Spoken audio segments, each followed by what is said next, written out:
Do you know how to communicate with God?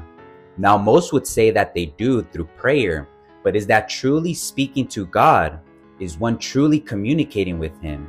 If you want to discover how you can communicate with God, I will uncover the answers for you according to the scriptures. Let's read the Bible.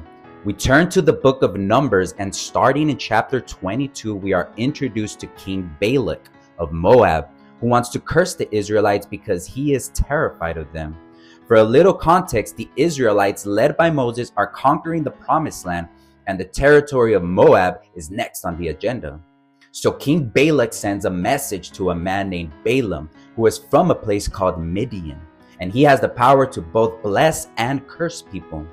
Balaam is also the guy with the talking donkey, because it's the Bible, animals talk. So how does one communicate with God? Well, Balaam demonstrates the correct method in chapter 23. Balaam tells King Balak to build 7 altars and to sacrifice 7 bulls and 7 rams on each one.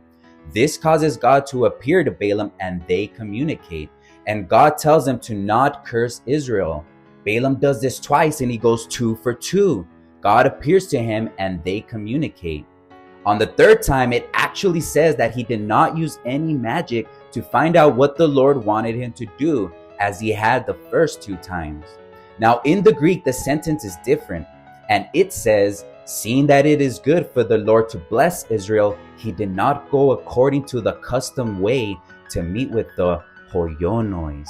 This can be translated as the augurs, which are essentially seers or diviners, and they practice divination, which is just a fancy word for magic, by observing the flight or notes of large birds of prey like the eagle. In Rome, augurs were a college of revered priests. Augur is also an epithet of Apollo as god of prophecy. The practice of augury can be traced back to as early as the Bronze Age. So the next time you want to speak to God for realsies and take things a bit more serious, try setting up 7 altars and get yourself a couple of rams, or you can begin practicing the divination of birds.